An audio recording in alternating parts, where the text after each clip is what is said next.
Bueno, hermanos amados, es una alegría compartir otro día del Señor con todos ustedes. El título del mensaje de hoy, estaba pensando en títulos un poco más largos a lo primero, pero pensaba justamente que tal vez la mano y el consejo determinado de Dios, haciendo referencia a Hechos 4:28, era mejor. Estaba pensando algo como bajo la sombra del Omnipotente, la providencia que guarda al justo. Pero ciertamente cuando uno mira diferentes pasajes en las Escrituras, puede ver cómo la providencia de Dios básicamente está obrando, guiando, guardando, protegiendo a aquellos que le pertenecen a Él, que fueron adoptados por Él, como mencionaba hoy nuestro hermano. Dios está obrando providencialmente en la vida de todos nosotros, en la vida de todos sus hijos, y podemos ver un patrón común, y es que Dios nos ha llamado a cada uno de nosotros a un oficio, a una labor santa que su pueblo requiere, que el avance del Evangelio en este mundo demanda.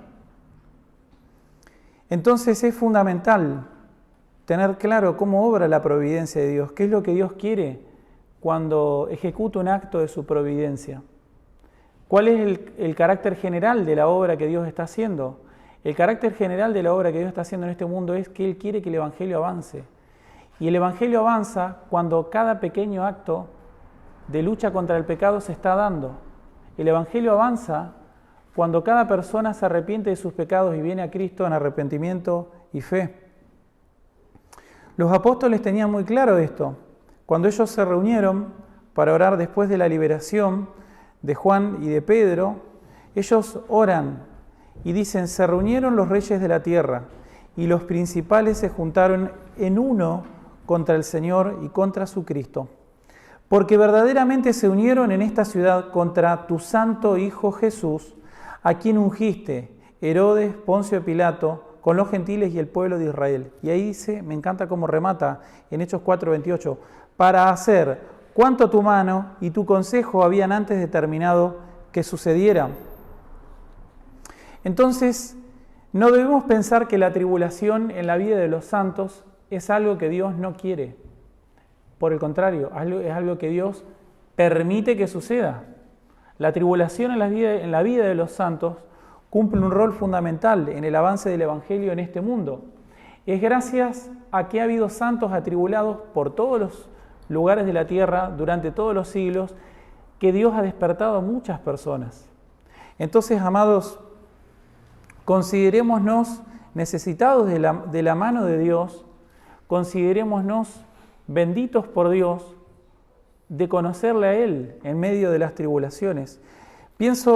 Pensaba yo y decía, es increíble, parece que cada vez que me acerco, que voy avanzando en este texto, es increíble que uno puede vislumbrar y reiterarse tanto en un mismo tema. Vemos la providencia de Dios, y en oración preguntaba y oraba en oración.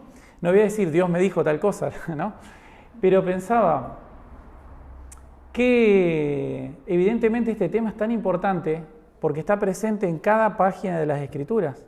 La providencia de Dios obrando en la vida de distintos personajes que van apareciendo como destellos a lo largo de la historia que se prenden y se apagan, y nos va mostrando cómo Dios va obrando en eso. Y oraba y trataba de entender por qué Dios reitera tanto este tema. ¿No será que podría profundizar en otro?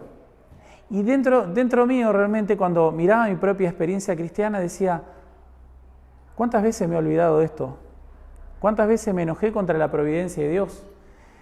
¿No será que Dios reitera tanto este tema porque será un tema que nos olvidamos muy fácilmente? ¿Es algo tan evidente que se nos olvida tan rápidamente? Somos tan rápidos a veces para juzgar las circunstancias y vernos como víctimas, vernos como pobres, ¿no? Somos tan dados a utilizar la simulación y otro tipo de estratagemas para vernos como pobres víctimas en una situación en la que muchas veces realmente somos culpables, en la que debiéramos hacernos cargo, y en aquellas en las que no somos culpables, tampoco tenemos ninguna excusa delante de Dios para claudicar, y muchas veces claudicamos. Entonces, Creo que este tema es tan importante y Dios insiste tanto porque la iglesia de todos los siglos necesita pensar mucho en esto. Es un tema en el que hay que pensar mucho. Entonces el siguiente texto explora el sufrimiento en la vida de los justos como una herramienta de la providencia de Dios para llevar adelante sus propios planes, para moldear la vida y la fe de los verdaderos creyentes, revelando también en el camino quienes no son verdaderos creyentes. Thomas Watson escribe un libro que se llama Todo para Bien, es un libro que ha bendecido mucho mi vida, y en una parte dice: el mal de la aflicción obra para bien de los piadosos. El mal de la aflicción obra para bien de los piadosos. Es una consideración que tranquiliza el corazón en todas las aflicciones que nos suceden, que Dios tiene una mano especial en ellos. El Todopoderoso me ha afligido, dijo Ruth, la moabita. Los instrumentos no pueden moverse hasta que Dios les dé una comisión, más de lo que el hacha puede cortar por sí sola sin una mano. Job miró a Dios en su aflicción, de la misma manera que lo observó también Agustín de Hipona. Y no dijo Job, el Señor dio y el diablo quitó, sino que Job dijo, el Señor también quitó. Es el Señor el que quitó, no es otro. Es Él quien nos trae aflicción y es Él quien la envía. Otra consideración que tranquiliza el corazón es que las aflicciones funcionan para siempre, para santificar a los justos.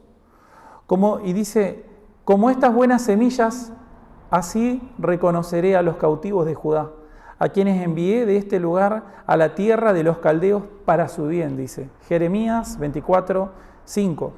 Entonces el cautiverio de Judá en Babilonia fue para su bien. Bueno es para mí haber sido afligido, dice el Salmo 119, versículo 71. Este texto del Salmo 119, dice Thomas Watson, este texto, como el árbol de Moisés arrojado a las aguas amargas de la aflicción, puede hacerlos dulces y saludables para beber. Las aflicciones de los piadosos son medicinales. De las drogas más venenosas, Dios extrae nuestra salvación. Las aflicciones son tan necesarias como las ordenanzas. Las ordenanzas, según lo que entendemos en 1 Pedro 1:6. Ninguna vasija puede hacerse de oro sin fuego.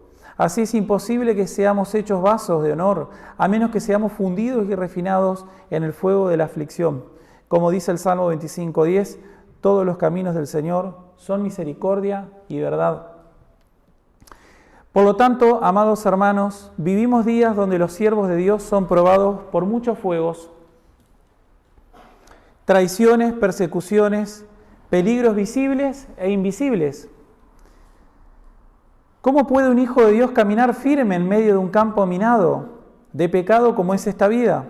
Bueno, 1 Samuel 23 nos muestra al ungido de Dios, a David, huyendo, ¿sí?, pero no estando abandonado. Fue traicionado pero no destruido, probado pero no quedó sin esperanza. Entonces aquí resplandece una verdad que es gloriosa para todos nosotros. Dios preserva a sus escogidos mediante su providencia y los guía por su palabra y por medios santos hasta cumplir su propósito eterno.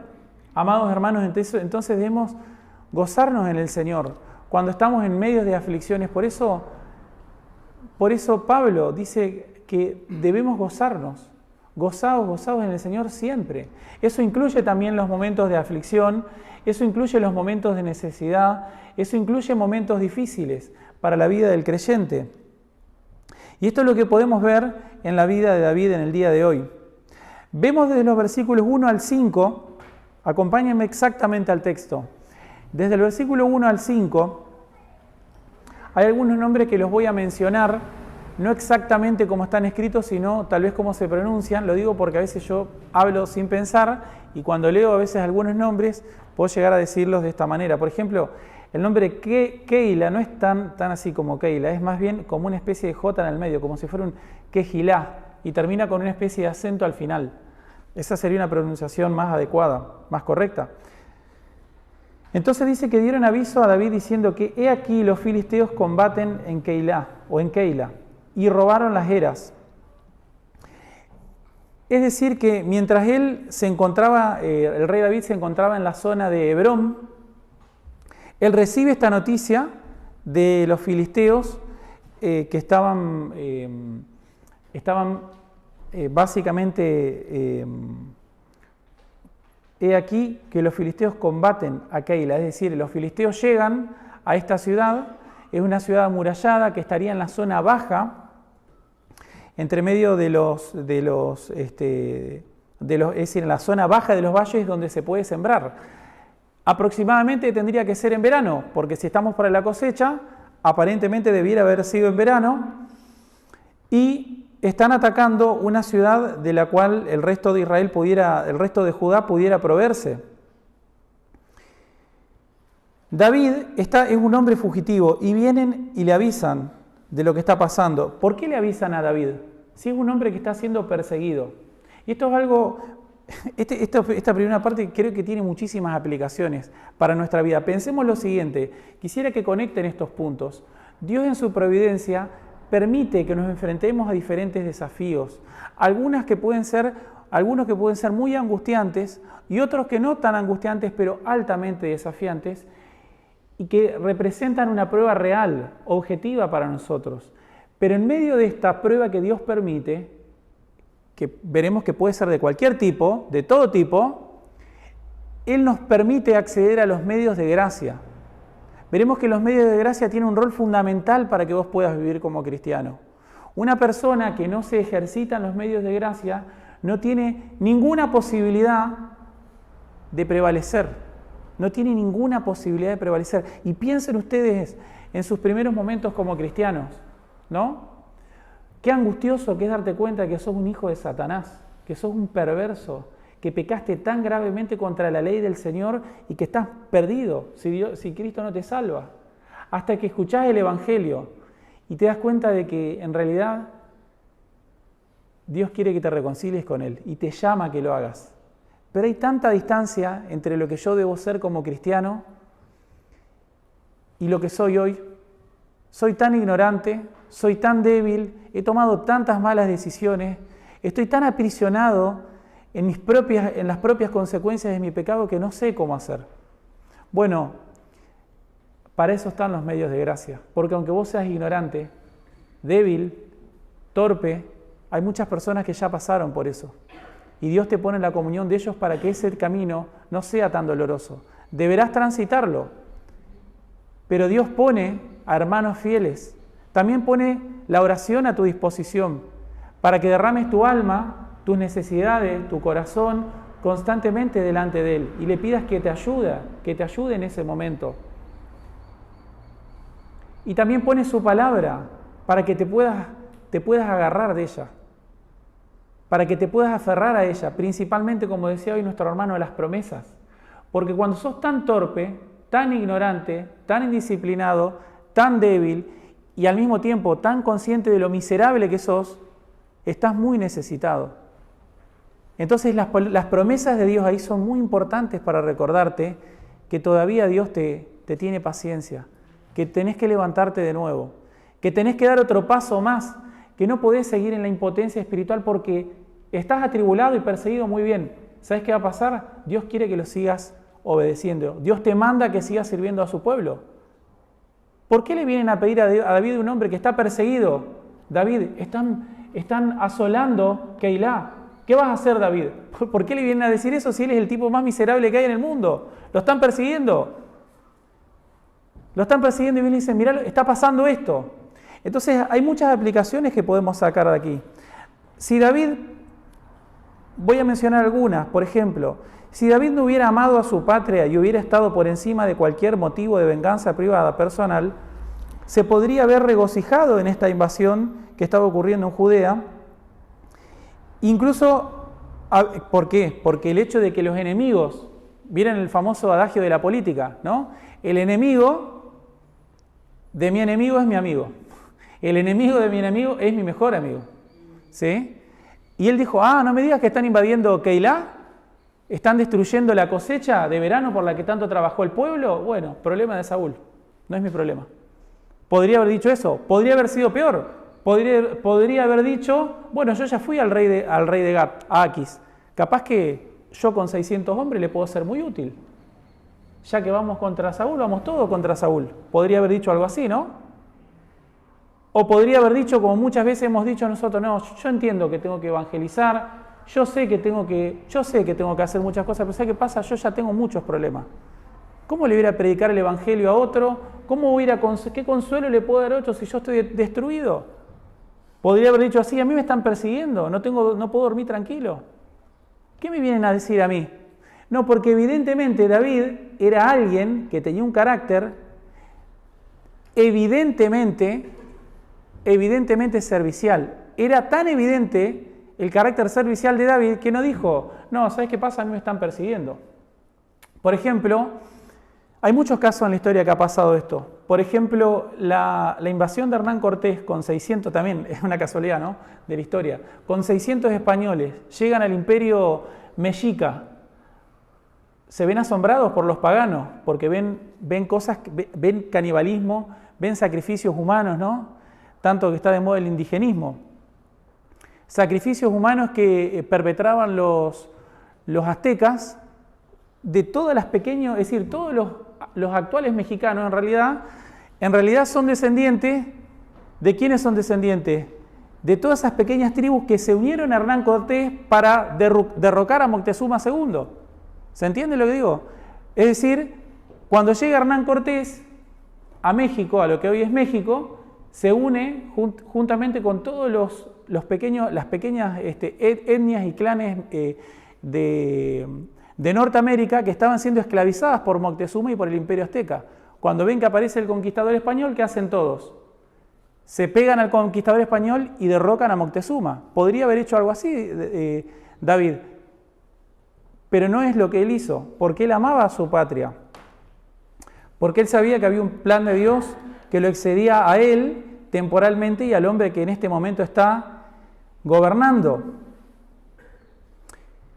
Entonces, él estuvo por encima de cualquier venganza, por encima de cualquier rencor personal, y nos está dejando un ejemplo en esto. ¿Cuántas veces también podemos ver otra aplicación? ¿Cuántas veces tomamos decisiones sin buscar el rostro de Dios? El creyente maduro no camina por vista, ni por la voz del pueblo, sino por la palabra de Dios. Aprendemos de David lo siguiente: la oración y la consulta espiritual no son opcionales para el que quiere andar en la voluntad del Altísimo. No basta con tener los medios humanos y las buenas intenciones. El apóstol nos insta a orar sin cesar. Entonces él podría haber dicho, bueno, somos 600 aquí, yo soy un gran general, ya he demostrado mi valentía, vamos contra los de Keila. No. Versículo 2, y David consultó a Jehová. Humanamente puedo hacerlo, sí, tengo la capacidad militar para hacerlo, sí, pero ¿qué dice el Señor de todo esto? Entonces él se somete al Señor y pregunta. David consultó a Jehová diciendo, iré a atacar a estos filisteos, y Jehová respondió a David, ve, ataca a los filisteos y libra a Keila. Podemos aprender una lección importante del carácter de David, porque él consulta al Señor. No solamente es un hombre que no está haciendo uso de una venganza que podría ser legítima, no solamente tiene un carácter evidentemente servicial, que no es alguien que por estar él en tribulación le va a decir al otro, no, ¿sabes que vos tenés tribulaciones? Yo también. No me la vengas a contar a mí si yo también estoy mal. Yo no tengo tiempo la verdad no estoy bien para orar. Me estás invitando a una reunión de oración porque querés que ore por tus necesidades. Está bien, pero yo tengo las mías, ¿sabes qué? Me quedo en mi casa tranquilo y me enfoco en lo que yo estoy padeciendo, en lo que yo estoy pasando. Esa es una actitud que muchas personas tienen. Pero eso es algo que no corresponde a un carácter cristiano, ¿sí? Y menos en medio de la aflicción. En medio de la aflicción es cuando más tenemos que estar firmes para consolar a aquellos que están desesperados y que no tienen esperanza suficientemente firme. Él tenía un carácter servicial. No era alguien que se iba a excusar en su propia desgracia para evitar el servicio a los hermanos necesitados. También vemos otra aplicación, que Jehová le responde afirmativamente a David, pero no especifica ¿Cómo se comunicó? Claramente, es decir, no sabemos de qué manera Dios le contesta esto. Le contesta a través del sacerdote Abiatar. Pero Dios le contesta a él, y él en el Salmo 66, 18 dice: si en mi corazón hubiera yo mirado la maldad, el Señor no me habría escuchado. Entonces, ¿qué es lo que ocurre? Bueno, él está recibiendo la respuesta de Dios porque es alguien que está queriendo caminar rectamente delante de Dios. Entonces, él está en un proceso ahora de reconversión de conductas que no corresponden. Él pasó por la cueva de Adulam y veremos que hay una reforma espiritual en David a partir de este momento. Después de la cueva de Adulam, veremos que hay un cambio en la vida de David. Otra aplicación es, si David hubiera aplicado este mismo principio a su vida doméstica, ¿cuán diferente habría sido su historia familiar? David confió sus decisiones militares al Señor, pero descuidó consultar sobre el matrimonio, por ejemplo. Simplemente no oró por las mujeres en su vida y esto perjudicó gravemente su eficacia para Dios. Esto le sucede a muchas personas y no solo a David.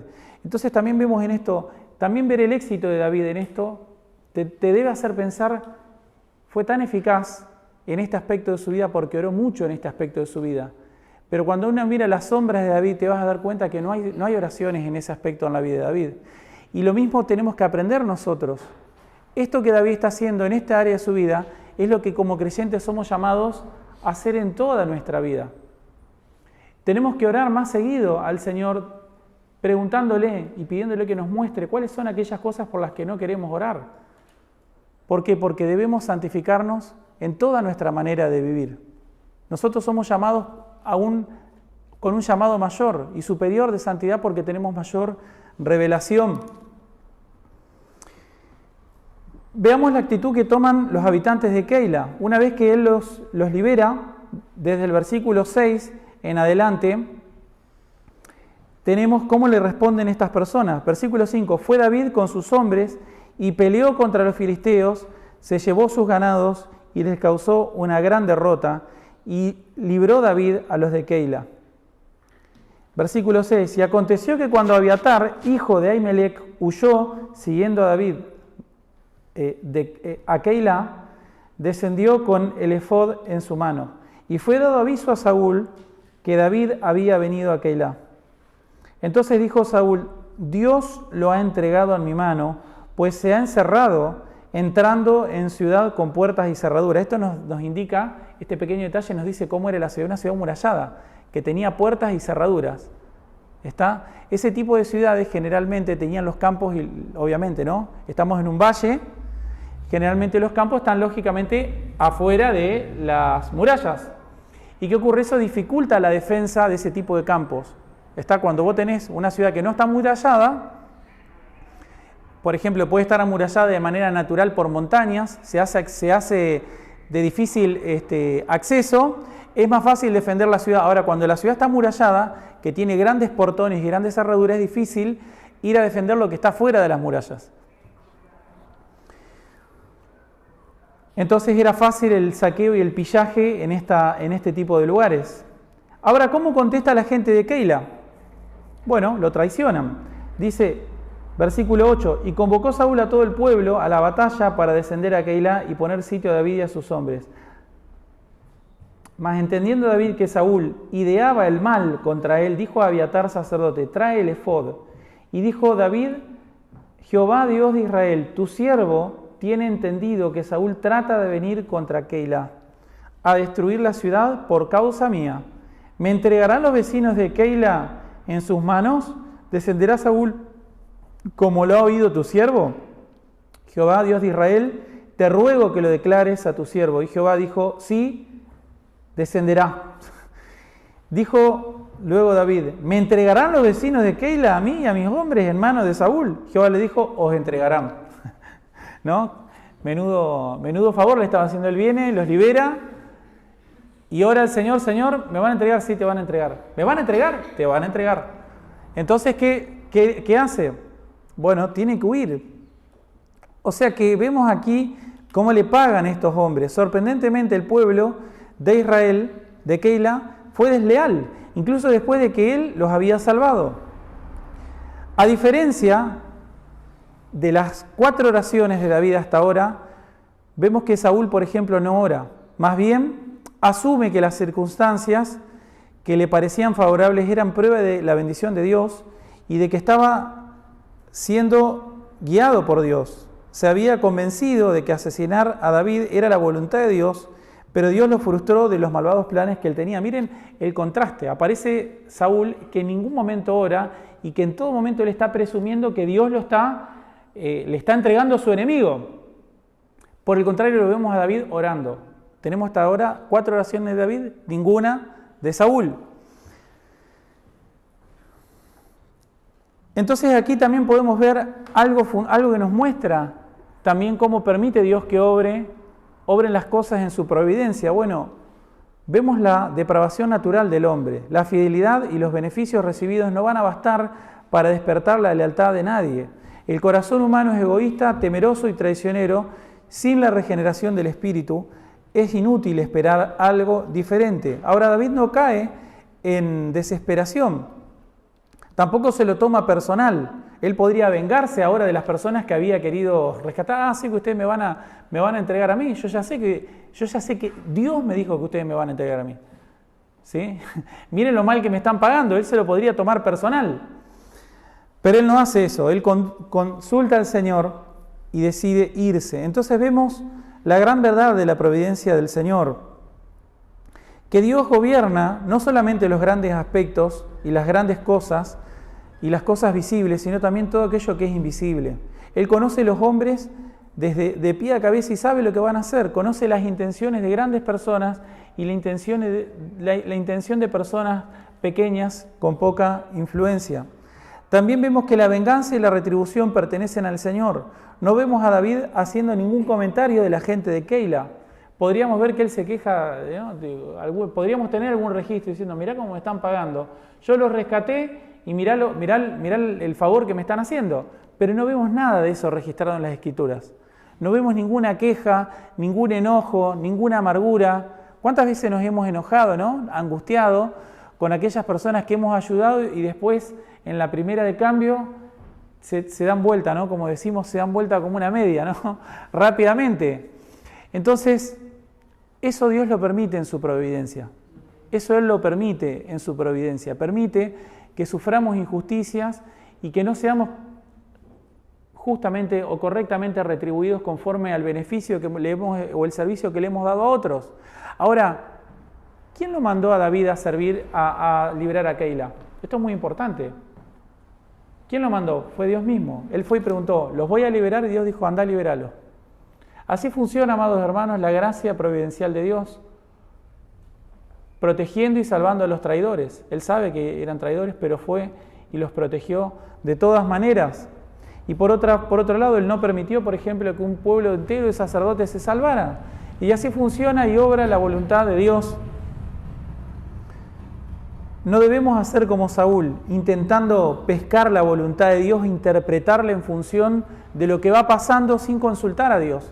Hay mucha gente que vive en esa especie de magia constante, evangélica, típica, en la cual van tratando de leer cuál es la voluntad de Dios, pero no tienen una vida de oración, no conocen la palabra de Dios, están rodeados de incrédulos y de impíos y degenerados. ¿Cómo van a conocer la voluntad de Dios así? No se puede, es imposible.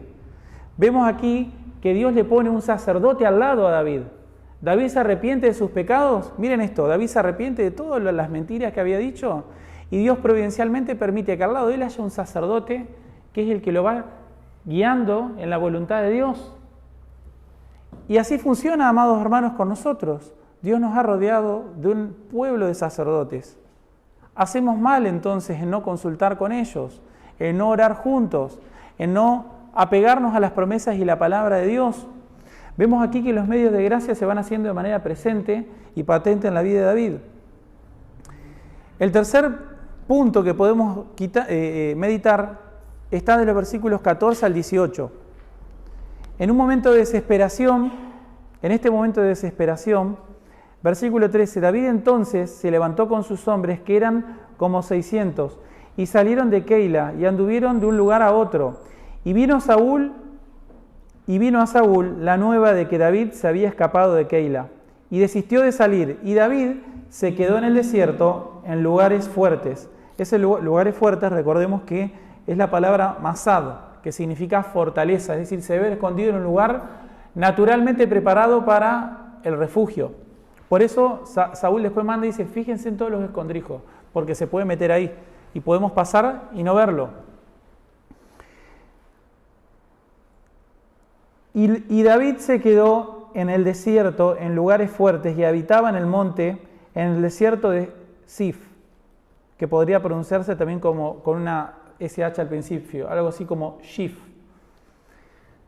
Y lo buscaba Saúl todos los días, pero Dios no lo entregó en sus manos. Viendo pues David que Saúl había salido en busca de su vida, se estuvo en Orés, en el desierto de Sif. Entonces se levantó Jonatán, hijo de Saúl, y vino a David a Orés y fortaleció su mano en Dios. Esto es maravilloso, amados hermanos, ¿no? Nuevamente, la providencia de Dios parece como si fuera la prisión de Pablo, cuando estaba Pablo encadenado haciendo sus necesidades en una cárcel romana, y aparece el médico Lucas a traerle consuelo, a traerle aliento. Parece algo parecido así, ¿no? En momentos de tremenda angustia y necesidad, Dios tiene a sus hijos para consolarnos y para recordarnos cuáles son las promesas, porque parece difícil creer en las promesas en ciertos momentos particulares de lucha. Es difícil recordar que Dios tiene un propósito para nuestra vida, que Dios nos ha llamado para vivir en su gloria. Cuando uno está rodeado de tanta miseria y tanta mugre y estás tan mal, es difícil recordar el alto llamado que tenemos como cristianos. Y para eso Dios manda y tiene reservado a sus hijos. Por eso dice que lo fortaleció en Dios. Y dice, fortaleció su mano en Dios y le dijo, no temas, pues no te hallará la mano de Saúl mi padre, y tú reinarás sobre Israel, y yo seré segundo después de ti, y aún Saúl mi padre así lo sabe. Y ambos hicieron pacto delante de Jehová, y David se quedó en Orés, y Jonatán se volvió a su casa. Aparece, ¿no? Aparece y desaparece en la historia para alentar el corazón de este hombre que está tan atribulado. Vemos, amados hermanos, entonces, la necesidad de poder caminar en comunión con otros creyentes, con otras personas que también esperan la consolación, como Simeón, personas que están esperando la consolación del Señor, que ven en el cumplimiento de la voluntad de Dios un bien tan supremo, tan alto, tan elevado, tan deseable, que si eso demanda cualquier renuncia de mi parte, entonces es lo mejor que puede ocurrir. Jonatán sabía que el hecho de que la voluntad de Dios se haga significaba que él tenía que renunciar a su derecho dinástico a gobernar. Él tenía que renunciar a ese privilegio. Pero eso es lo mejor que puede pasar. Es lo mejor, amados hermanos, es lo mejor que puede pasar que seguir a Cristo te cueste todo. Y mientras más te cueste, mejor, amados hermanos. Mientras más haya que renunciar, más glorioso y más exaltado está nuestro Señor en los cielos, más perfecta y más consoladora es la cruz para todos nosotros. ¿Sí? Los más grandes sacrificios han sido un privilegio realmente para hombres santos. Es un precio insignificante comparable con todas las bendiciones que hay. Es un precio absolutamente insignificante. Por eso los cristianos a lo largo de los siglos han ido cantando a las fieras, han ido gozándose en el Señor y orando al martirio. En estos días creo que escuché justamente la oración de un creyente que en la Reforma inglesa, antes de ser martirizado, no sé con quién lo estuve hablando, pero pensaba justamente en este caso de que los tres iban a ser martirizados y estaban todos esperando que apostaten de la fe, es decir, que abandonen la fe, que blasfemen y renieguen de todo lo que habían sostenido hasta ahí, pero estaban firmes, hasta que uno decide dar un paso adelante y apartarse del lugar del lugar en el que iba a ser martirizado, y todo el mundo se empieza a preocupar, y los dos amigos que estaban ya en el lugar del martirio, lo empiezan a llamar, a decirle que vuelva. Y en realidad él lo que les dice es que no se preocupen, que en realidad lo que quería era orar un poco más antes de volver a su lugar de martirio. Y eso es efectivamente lo que hizo. Se puso de rodillas, oró al Señor y con muchas más fuerzas que antes volvió a su lugar de martirio. Entonces, amados hermanos, no hay nada que Cristo nos pueda pedir que valga más que su voluntad. No hay nada que Él nos pueda pedir que valga más que su voluntad. Todo vale más, todo vale menos, que la voluntad de Cristo. No existe absolutamente nada y debemos sentir sumo gozo cuando nos enfrentamos a la decisión de perder algo para obedecer a Dios. Debemos sentir sumo gozo cuando nos encontramos porque está siendo llamado a un alto sacrificio, a una alta demanda por parte de tu Dios, de tu Señor. Entonces debe ser motivo no de angustia y de temor, debe ser motivo de sumo gozo, porque estás llamado a dar un sumo sacrificio delante de tu Dios.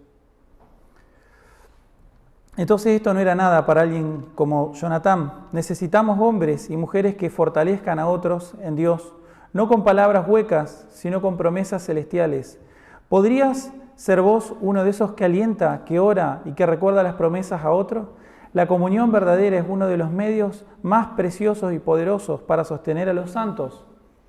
Por eso es tan malo y es tan contrario a la piedad cristiana caminar solo. La autosuficiencia es algo terriblemente perjudicial para la santidad de todos nosotros. Es algo que debemos evitar, es algo contra lo que debemos luchar y es algo por lo que constantemente debemos estar sacrificándonos. Porque no es fácil, pero es lo más santificador que debemos hacer. Y más en medio de traiciones y de conspiraciones como vemos aquí.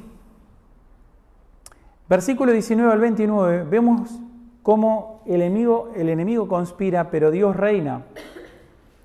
Dice, después subieron los de Zif para decirle a Saúl en Gabá, ¿no está David escondido en nuestra tierra, en la peña de Orés, en los collados de Aquilá, que está al sur del desierto? Por tanto, rey, desciende pronto ahora, conforme a tu deseo, y nosotros lo entregaremos en la mano del rey.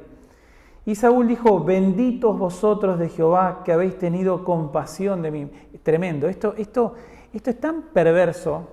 Tres cosas importantes que tenemos que notar acá, en esta declaración perversa. Por un lado, vemos la traición de los zifitas. No solamente estaban los de Keilá, también estaban los de Zif, también traicionando al rey. Por otro lado, vemos a alguien que en el versículo 21, bendito seáis vosotros de Jehová que habéis tenido compasión de mí. Es alguien que está bendiciendo a los traidores, mostrándose como víctima, porque diciendo, tienen compasión, por fin alguien que tiene compasión de mí, y alguien que usa el nombre de Dios siendo enemigo de la cruz. O sea que estamos en el sumo de la hipocresía. Y esto nos enseña, amados hermanos, debemos ser cuidadosos en examinar nuestros propios frutos y los de otros también. No basta con hacer una profesión externa. La providencia de Dios será nuestra aliada para revelar la verdad. Solo hay que sentarse en muchos casos y esperar pacientemente. Entonces miren el nivel de hipocresía que podía llegar a concentrar este hombre, diciendo benditos de Jehová, cuando era alguien que había estado idolatrando a los dioses paganos debajo de los tamariscos. Alguien que está persiguiendo, alguien que su propio hijo le dice, miren el versículo 17, y le dijo, cuando Jonatán está alentando a David, le dijo, no temas, pues no te hallará la mano de Saúl mi padre, tú reinarás sobre Israel, y yo seré segundo después de ti, y aún Saúl mi padre así lo sabe. Él sabe que Dios está ungiendo a este hombre. Pero amados hermanos, el conocimiento, aparte de la fe, no sirve para nada. Te hace 2 veces más hijo del infierno. El conocimiento, aparte de una fe viva y verdadera, lo único que hace es que las personas se paren en la puerta y no entren y tampoco dejen que los demás entren. Eso es lo que hace. pone un doble candado y una doble cerradura sobre un corazón. Eso es lo que ocurre con justamente el conocimiento. Uno puede saber que esta es la voluntad de Dios, pero puede odiarla con toda su alma. Sin la ayuda del Espíritu Santo para amar la voluntad de Dios, solo podemos odiarla. Y no importa, los impíos saben que se van a morir y saben lo que hacen, se burlan, se ríen. Tratan de imaginar que en el cielo todavía hay juerga. Lo saben perfectamente bien, lo ven todos los días. Pero la gente es así de perversa, sin la ayuda del Espíritu Santo. Por eso, amados hermanos, es tan importante la gracia de Dios, es tan fundamental para nosotros y es tan importante la aplicación correcta de los medios de gracia. Por eso no se puede predicar la palabra de Dios de cualquier manera. No se puede adorar a Dios de cualquier manera. Por eso cuando uno viene a un culto y escucha una alabanza, esa alabanza tiene que ser sentida, pero tiene que ser con entendimiento. Debemos adorar a Dios con nuestro entendimiento. La alabanza no es para nosotros, es para Dios. La palabra de Dios tiene que ser correctamente predicada, tiene que ser adecuadamente expuesta, reverentemente predicada. No se puede utilizar de manera, personal, digamos. No se puede hacer una interpretación personal del texto porque el texto habla de una cosa. Y lo mismo ocurre en las relaciones entre los santos. No nos podemos relacionar de cualquier manera. No somos un club, no somos un grupo de gente religiosa que está especialmente interesada en temas espirituales. Somos la iglesia del Dios vivo. Entonces, si somos la iglesia del Dios vivo, el Dios vivo ya ha determinado cuál es la forma en la que los santos se deben relacionar. No es una amistad simplemente un choque de puños, vos sos cristiano, yo también. No es así, simplemente. Tiene que haber un amor entrañable, no fingido, una fe no fingida. Entonces, para fortalecer en el Señor, como Jonatán fortaleció a David, las promesas de Dios tienen que ser las promesas de Dios. No puede ser otra cosa. ¿Se entiende? Porque no puede hacer otra cosa, porque no va a funcionar. Dios no va a bendecir un medio de gracia que realmente no es un medio de gracia. No lo va a hacer. Entonces, para que las cosas de Dios funcionen, tienen que ser a la manera de Dios y de ninguna otra manera. No podemos decir, benditos seáis vosotros de Jehová, cuando aborrecemos a Jehová, cuando somos enemigos y odiamos la voluntad de Dios y renegamos contra ella. Es muy fácil decirlo, pero es imposible hacerlo sin la gracia de Dios. Y después, ¿cómo termina? Después subieron los de Sif para decirle a Saúl en Gabá, ¿no está David escondido en nuestra tierra, en las peñas de Orés, en el collado de Aquilá, que está al sur del desierto? Esto también nos muestra, amados hermanos, que los peligros a los que nos enfrentamos son mucho mayores de lo que nosotros pensamos. Es decir, no debemos ser ignorantes respecto de cuál es la situación espiritual del mundo en el que vivimos. No debemos olvidarnos en ningún momento que estamos viviendo en un mundo cuyo gobernante y príncipe de este mundo es el demonio mismo, es Satanás mismo, y Dios lo ha permitido. Si eso es así, y si lo que dice Pablo, de que estamos en un mundo gobernado por potestades, por huestes en las regiones celestes, y que estamos en una batalla, entonces no podemos ser tan ingenuos de pensar que no estamos en una batalla, que el mundo no está gobernado por Satanás y que la gente anda por la vida teniendo buenas intenciones. No debemos olvidarnos en ningún momento de cuál es nuestra misión, cuál es nuestro objetivo, cuál es nuestro llamado, a qué Dios nos ha llamado. Porque si no, no vamos a consultar a Dios en el momento que vamos a hacerlo, no nos resguardaremos cuando debemos hacerlo y nos expondremos a peligros a los que no debiéramos exponernos. No debemos ser ingenuos de cuál es nuestra situación. Mucha gente vive una vida espiritual improductiva, espiritualmente derrotada, pobre, justamente porque viven de esta manera. No se dan cuenta de que hay muchos más enemigos de los que podemos imaginar. Nosotros mismos, dentro de nosotros, opera un principio que va contra la ley de Dios todavía. Pero además hay un mundo perverso que constantemente está seduciendo. Y también Satanás, que tienta por medio de mentiras y engaños. Entonces, los enemigos son mucho mayores de lo que nosotros nos imaginamos. Sin embargo, el poder de Dios y su soberano consejo está por encima de todos ellos. Vamos a ir terminando.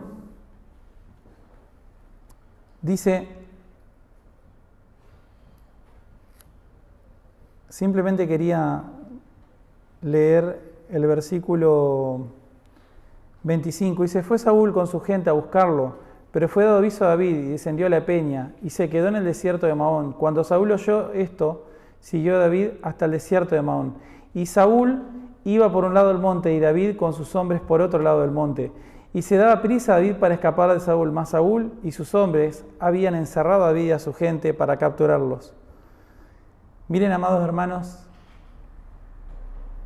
el peligro y es decir, el límite, el extremo, hasta el que Dios permite a veces que sus santos sean probados. No es simplemente una pequeña prueba, no, a veces permite que lleguemos hasta el límite. Y ahí es donde se ve el corazón del verdadero creyente, porque decimos, ¿por qué Dios permite que lleguemos hasta el límite? ¿No podría haber escapado antes? No, permitió que llegue hasta el límite, que ya humanamente hablando no haya ninguna otra posibilidad. Pero esto es algo maravilloso, amados hermanos, y debemos sentir sumo gozo cuando estamos así. ¿Por qué? Porque cuando la carne llega hasta su límite, el creyente verdadero solo tiene por delante esperar en la gracia y misericordia de Dios.